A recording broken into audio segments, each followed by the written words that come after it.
My work doesn't suit them. Germans want kittens and dogs. And Poland. Local actors Alana Hawley and Julian Arnold battle it out in an engaging two-hander as world-famous artist Picasso faces off with the Nazi regime. In Shadow Theaters, a Picasso. Picasso has been brought down to what is essentially a vault by the Gestapo to identify 3 of his paintings. He quickly determines that if he identifies the paintings, the Nazis are going to burn them. So it becomes a cat and mouse game between him and the Gestapo agents because he does not want to give up any of his paintings. Arnold says he loves playing the charming and playful real-life icon, but says the challenge was making some of the artist's darker traits more palatable.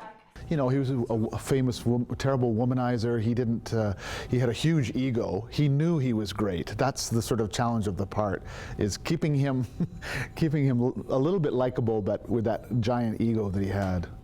The Fuhrer paints, you know. He does landscapes. Yes, but he has problems with the borders. And Holly finds that her character also has a lot to sink her teeth into.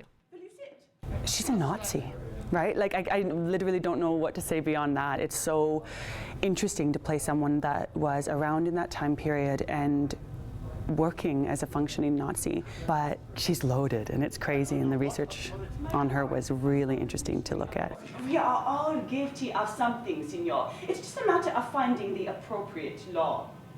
Along with an engaging rhythmical style, this show promises to bring up some topics that may leave you talking long after the show is over.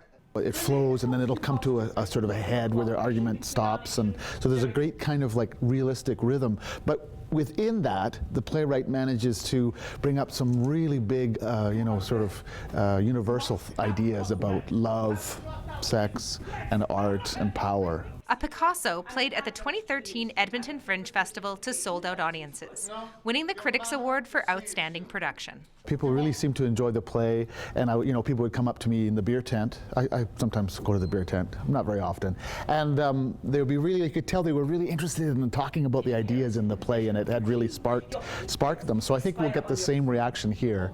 A Picasso runs from March 16th to April 3rd at the Backstage Theatre. For Shaw TV, I'm Jen McDonald.